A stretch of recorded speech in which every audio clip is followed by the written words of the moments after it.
اب جن لوگوں نے ان کو منع کیا کہ تم یہ کام مت کرو، تم غلط کام کر رہے ہو، تم سیدھے راستے پر چلنے والوں کو کیوں تنگ کر رہے ہو، کیوں اتنا ہراس کرتے ہو ان کو، تم اس سائنس میں کیوں تبدیلی کر رہے ہو، لوگ ہلاک ہو جائیں گے. تو ایسے لوگوں کو مارنا پیٹنا شروع کر دیا انہوں نے، دشمن ہو گئے، کتنوں کو تو جان سے ہی مار ڈالا، قتل ہی کر دیا. اگر آپ کسی کو ایسا کام کرتے ہوئے دیکھیں تو آپ کو اس پر غصہ آئے گا یا پیار؟ لازماً غصہ آئے گا، نیچرل ہیومن ری ایکشن ہے. بالکل یہی حال ہوا بنی اسرائیل کا، یہودیوں کا. اللہ نے ان کو صراط مستقیم صاف دکھا دی، اللہ تعالیٰ نے انبیاء ان میں بھیج دیے، نبیوں کا راستہ اپنا بھی لیا، انہوں نے اڈاپٹ بھی کر لیا. اس کے بعد پھر ان کو چڑ ہو گئی اور ضد ہو گئی اس راستے پہ چلنے والوں سے، اس راستے سے ہی چڑ ہو گئی. راستے کی انہوں نے جو سائنس تھے، آیات تھیں، ان میں تبدیلی کر دی، اللہ کی کتاب میں تحریف کر دی. جب نبیوں نے منع کیا، نبیوں نے ان کو روکا، نبیوں کو قتل کر دیا، اور جو اچھے لوگ تھے ان کی مخالفت کی، لہٰذا ان پر اللہ کا غضب نازل ہوا. سورہ بقرہ آیت نمبر 61 میں اللہ تعالیٰ نے ارشاد فرمایا ہے بنی اسرائیل کے بارے میں، وَبَاءُوا بِغَضَبٍ مِّنَ اللَّهِ، اور وہ لوٹے اللہ کا غضب لے کر. آیت نمبر 90 میں، آیت نمبر 90 میں فرمایا فَبَاءُوا بِغَضَبٍ عَلَىٰ غَضَبٍ، تو وہ لوٹے غضب پر غضب لے کر، غضب پر غضب کے مستحق ہو گئے. تو مغضوب علیہم، ان کو معلوم تھا ہم غلط کام کر رہے ہیں، تب بھی انہوں نے یہ کام کیا. دین کو ضرورت سے زیادہ سخت بنا دیا، ضرورت سے زیادہ مشکل بنا دیا. سخت دل لوگ تھے، سنگ دل لوگ تھے. ان کے دلوں کو پتھروں سے تشبیہ دی گئی ہے. ہم انشاءاللہ آگے پڑھیں گے سورہ بقرہ، اس میں یہ سارا مضمون آ جائے گا. اب یہ ایک ایکسٹریم ہو گئی نا، ایکسٹریم لیفٹ، مغضوب علیہم.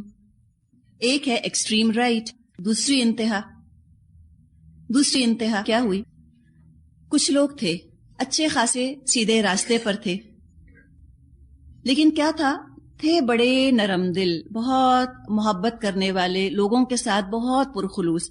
وہ پہلے کون سے تھے؟ لوگوں کو تنگ کرنے والے تھے نا، مارتے تھے، پیٹتے تھے، قتل کرتے تھے. ان کا کیا تھا؟ یہ نہ مارتے تھے نہ پیٹتے تھے، یہ لوگوں سے بہت ہی محبت کرتے تھے، ان کے دل بہت ہی نرم تھے. یہ دیکھتے تھے کہ سیدھے راستے پہ چلنے میں تھوڑی مشکلات ہو رہی ہیں لوگوں کو، ان کو بڑا ترس آیا ان کے اوپر. انہوں نے کہا چلو کوئی بات نہیں، تم سیدھے راستے پہ نہیں چل سکتے، چھوڑ دو، جو راستہ تمہیں آسان لگے تم آسانی کے ساتھ چلو. It's okay, everything is fine, سب ٹھیک ہے، تم یہ اس راستے پہ چلو، اس پہ چلو، اس پہ چلو، جہاں مرضی چلو، کوئی فرق نہیں پڑتا. ان کو اتنی ہمدردی ہوئی، فیل فری، جو مرضی کرو، اللہ تو ہر جگہ ہے، جس راستے پر بھی تم چلو گے تم کو جنت مل جائے گی، تم کو اللہ مل جائے گا. بس محبت ہی محبت کہتے رہو تم کہ اللہ ہمیں تجھ سے محبت ہے، صرف تم یہ زبان سے کہتے رہو، تمہیں اللہ مل جائے گا. نیت کتنی اچھی ہے نا، جذبہ کتنا اچھا ہے، محبت کتنی ہے. تو کیا اچھی نیت کی وجہ سے، کیا بہت محبت کی وجہ سے انسان کبھی بھٹک سکتا ہے؟ بتائیے. بالکل بھٹک سکتا ہے. مثال کے طور پہ آپ کسی کے گھر پہنچنا چاہتے ہیں اور میں آپ سے کہوں راستہ ہے تو مشکل، تو آپ جس راستے پہ مرضی چلی جائیے، آپ جہاں جی چاہیں چلی جائیے، بس آپ کہتی رہیے کہ آپ کو فلاں سے محبت ہے، آپ فلاں کے گھر پہنچنا چاہتے ہیں، آپ پہنچ جائیں گی.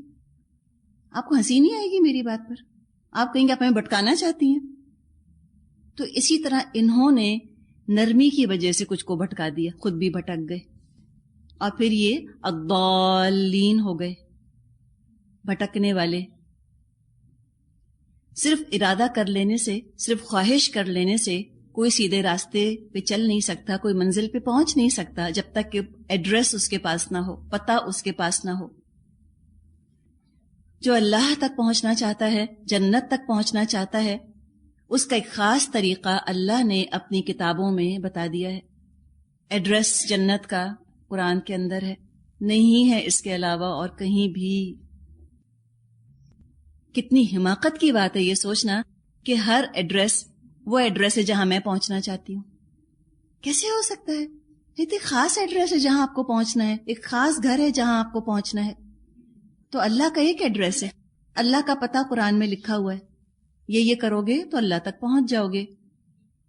صراط مستقیم پر چلتے ہوئے مقامات آتے ہیں، واقعی مشکل ہوتے ہیں، ایسے موقعوں پر لوگوں کی ہمت بندھانی ہے، انکریج کرنا ہے، یہ نہیں کہنا کہ چلو راستہ مشکل ہے چلو چھوڑ دو کوئی بات نہیں۔ کبھی ہم نے اپنے بچوں کو جو میٹرک کے یا او لیولز کے یا اے لیولز کے امتحان دیتے ہیں کبھی کہا کہ اچھا مشکل ہو رہی ہے چلو رہنے دو، چلو چھوڑو، ایسا کرو کلاس 2 کا امتحان دے لو، امتحان ہی تو ہے، چلو چل کے تم نا 2 کا ٹیبل یاد کر لو، نہیں آتا ایڈ میتھ تم کو، چھوڑو رہنے دو، 2 کا ٹیبل تو آتا ہے نا، تو 2 کا ٹیبل لکھ کر بھی تم کو اے لیول میں اے مل جائے گا۔ کبھی کہا بھٹکا دیا نا، اگر آپ نے ایسا مشورہ دیا، آپ نے اتنی آسانی کی تو آپ نے تو نقصان میں ڈال دیا اپنے بچے کو، تو انہوں نے ایسی آسانیاں کر دی۔ یہ نصارہ تھے، عیسائی، حد درجہ نرمی تھی ان کے دلوں کے اندر، رافتوں و رحمت تھی ان کے دلوں میں، لیکن حد سے زیادہ تھی، اس کا بھی بڑا نقصان ہوا۔ ہمیں ایسی محبت نہیں کرنی لوگوں سے، سیدھے راستے پر مشکلات آتی ہیں، لوگوں کی ہمت بندھانی ہے، خود بھی جمے رہنا ہے، قامہ یقومو، کھڑا ہونا، استقامت کے ساتھ کھڑا ہونا ہے، اسٹیڈ فاسٹ، اسی پر چلتے رہنا ہے، اسی سیدھے راستے پر، آہستہ آہستہ ہی صحیح، تھوڑا تھوڑا ہی صحیح، لیکن چلنا اسی راستے پر ہے، چوائس ہی نہیں ہے، کوئی اور راستہ ہی نہیں ہے جو جنت کی طرف لے کر جاتا ہو۔ پھر کیا ہوتا ہے، اس راستے پر چلنے والا پہلے تو ایک تنہا ہوتا ہے، پھر وہ دوسرے کو دعوت دیتا ہے، تیسرے کو دعوت دیتا ہے، ایک چھوٹا سا قافلہ بن جاتا ہے، ایک گروپ بن جاتا ہے، اور یہ قافلہ، اس کے لوگ ایک دوسرے کو سپورٹ کرتے ہیں، ایک دوسرے کی مدد کرتے ہیں، کوئی گر جاتا ہے اس کو کھڑا کرتے ہیں، کوئی حوصلہ ہارنے لگتا ہے اس کی ہمت بندھاتے ہیں، دوستی کا تقاضا ہے نا۔ تو اس راستے پہ جب انسان خود آتا ہے وہ اپنے دوستوں کو ضرور لانا چاہتا ہے، اپنے گھر والوں کو ضرور لانا چاہتا ہے۔ مشکلات کی وجہ سے کبھی یہ مشورہ نہیں دینا کسی کو کہ تم یہ راستہ چھوڑ دو، راستہ بدل لو۔ اس سیدھے راستے کا، صراط مستقیم کا ہی ایک چھوٹا سا قدم ہے جو اس وقت آپ لوگوں نے اٹھایا ہے کہ آپ نے اس کتاب ہدایت کو ابھی صرف کھولا ہے۔ ہو سکتا ہے کہ آپ کے ساتھیوں میں سے کوئی آپ سے کہے کہ مجھے مشکل لگ رہا ہے، آپ کہیں کوئی بات نہیں، ابھی مشکل ہے نا، پھر آسان ہو جائے گا۔ کسی کو یہ مشورہ نہیں دینا کہ چھوڑ دو، نیکسٹ ٹائم وہ آفر ہوگا تو تم پھر کر لینا، پتہ نہیں ہم زندہ رہیں نہ رہیں اس وقت تک، ایسا نہ ہو کہ منزل ابھی آئے نہ اور سفر ختم ہو جائے، مہلت ختم ہو جائے، وقت ختم ہو جائے۔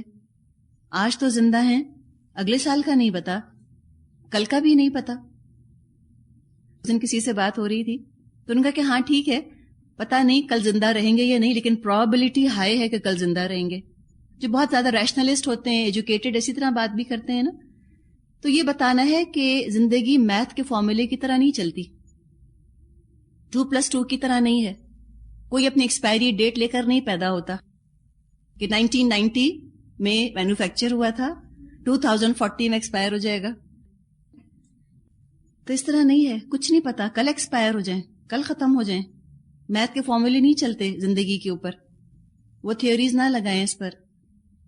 تو اگر کوئی یہ کہے مشکلات کی وجہ سے کہ راستہ چھوڑ دو، تو یہ ہمدردی کے روپ میں بہت بڑی دشمنی کی، بہت برا کیا، بہت بڑا نقصان کیا، منزل گم کر دی اس کی۔ تو یہود نے رسول دشمنی کی وجہ سے اپنے آپ کو مغضوب علیہم بنایا، سیدھے راستے سے ہٹ گئے۔ عیسائی رسول کی محبت میں سیدھے راستے سے ہٹ گئے۔ عیسائی رسول کی محبت میں، حد سے بڑی ہوئی محبت میں سیدھے راستے سے ہٹ گئے۔ یہودیوں نے انسانیت سے نفرت کی، ہیومینٹی سے نفرت کی، عیسائیوں نے انسانیت سے محبت کی، وہ نفرت میں حد سے بڑھ گئے، یہ محبت میں حد سے بڑھ گئے، دونوں ہی سیدھے راستے سے ہٹ گئے۔ حد سے بڑی ہوئی محبت بھی گمراہ کر دیتی ہے، یاد رکھیے اس بات کو۔ ہم سمجھتے ہیں نا کہ محبت تو بس اچھی ہی ہے، بس لو ہی لو ہونا چاہیے۔ محبت اچھی ہے لیکن ایک خاص حد تک اچھی ہے، تو محبت کی بھی لمیٹیشنز ہوتی ہیں، موقع محل ہوتا ہے، مقام ہوتا ہے محبت کا۔ کب کرنی ہے اور کتنی کرنی ہے. ہمیں کون سکھائے گا کتنی محبت کرنی ہے رسول سے، کتنی تعظیم کرنی ہے رسول کی؟ کون بتائے گا؟ خود رسول صلی اللہ علیہ وسلم نے ہمیں بتایا ہے کہ تم لوگ مجھ سے کتنی محبت کرو، تم میری کس طرح تعظیم کرو، میری رسپیکٹ کا طریقہ کیا ہونا چاہیے، سب آپ نے بتایا. انہی سے ہدایت لینی ہے. تو کہیں ایسا نہ ہو کہ اپنے دل کو، اپنی خواہش کو، اپنے نفس کو ہدایت کا ذریعہ اور ہدایت کا سورس بنا لیں. سمجھے کہ بھئی کیا حال ہے، جب میرا دل چاہتا ہے میں یوں کروں، دل چاہنے سے دنیا میں کچھ نہیں ملا، آخرت میں کیسے ملے گا؟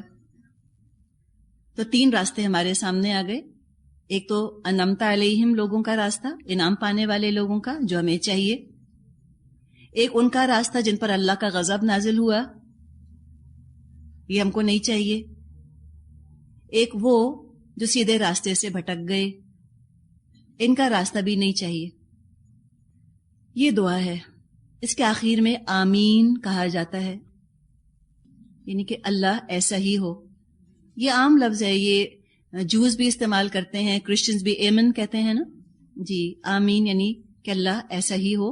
اور آمین قرآن میں لکھا ہوا تو نہیں ہے، لیکن چونکہ سنت سے ہمیں پتا چلا اس لیے ہم بھی آمین کہتے ہیں. اب آگے جو پورا قرآن ہے اس میں انہی 3 راستوں کی تفصیل ہے، انہی کے بارے میں بتایا گیا. یہ کرو گے تو انعام پاؤ گے، یہ کرو گے تو غضب آئے گا اللہ کا، یہ کرو گے تو بھٹک جاؤ گے. پوری شریعت ہے قرآن کے اندر. شریعت کا مطلب بھی دراصل راستہ ہی ہوتا ہے. آپ صراط مستقیم کہہ لیں یا آپ شریعت کہہ لیں. صراط مستقیم مانگی، اللہ نے شریعت دکھا دی. ہم کہتے ہیں نا شارع فیصل، شارع اسی سے شریعت لفظ بنا ہے. شارع کا مطلب ہوتا ہے سڑک، شریعت کا مطلب ہوتا ہے the road of right activity, صحیح کام کرنے کا راستہ، طریقہ. پورا قرآن اسی کی تفصیل ہے. اگلی انشاءاللہ سورہ بقرہ ہم پڑھیں گے. اس میں مغضوب علیہم لوگوں کی بات ہوگی، یعنی بنی اسرائیل اور منافقین، ان پر اللہ کا غضب بھڑکا. سورہ بقرہ کے بعد ہم سورہ آل عمران پڑھیں گے انشاءاللہ تعالی. اس میں ضالین کا ذکر آیا، یعنی کہ جو سیدھے راستے سے بھٹک گئے. اور بیچ بیچ میں انعام پانے والے لوگوں کا ذکر آئے گا، ان کی باتیں، ان کے کام، یہ کرو یہ نہ کرو. جو دنیا میں صراط مستقیم پر چل پڑا وہ پل صراط پر سے بھی خیریت سے گزر جائے گا. کبھی پل صراط کے لفظ پہ آپ نے غور کیا؟ کیا لفظ ہے؟ صراط سے ہی ہے نا جی. جو صراط مستقیم پہ چلا دنیا میں وہ انشاءاللہ آخرت میں پل صراط پہ سے بھی گزر جائے گا. ایفرٹ کرنی ہے، محنت کرنی ہے، محنت کے بغیر کچھ نہیں ملتا. آپ بغیر محنت کے تو یہاں بیٹھی بھی نہیں ہیں، ہو نہیں سکتا. آپ نے کتنی پلاننگ کی، آپ نے کتنا سوچا، آپ نے کتنے مختلف پہلوؤں پر غور کیا تو الحمدللہ پہلا قدم اٹھایا. تو دعا کریں کہ یہ تسلسل قائم رہے نا، یہ کنٹینیو رہے. ایک قدم اٹھا کر کون پہنچا ہے جنت میں بتائیے؟ اس کو کل سمجھ لینا یا سمجھنا یہ بھی بہت ہی ہو گیا، یہ بھی ہم نے کافی کر لیا، نہیں. اس کو تو کنٹینیو کرنے کی، کنٹینیو رکھنے کی ضرورت ہے. وَالْآخِرُ دَعْوَانَا أَنِ الْحَمْدُ لِلَّهِ رَبِّ الْعَالَمِينَ.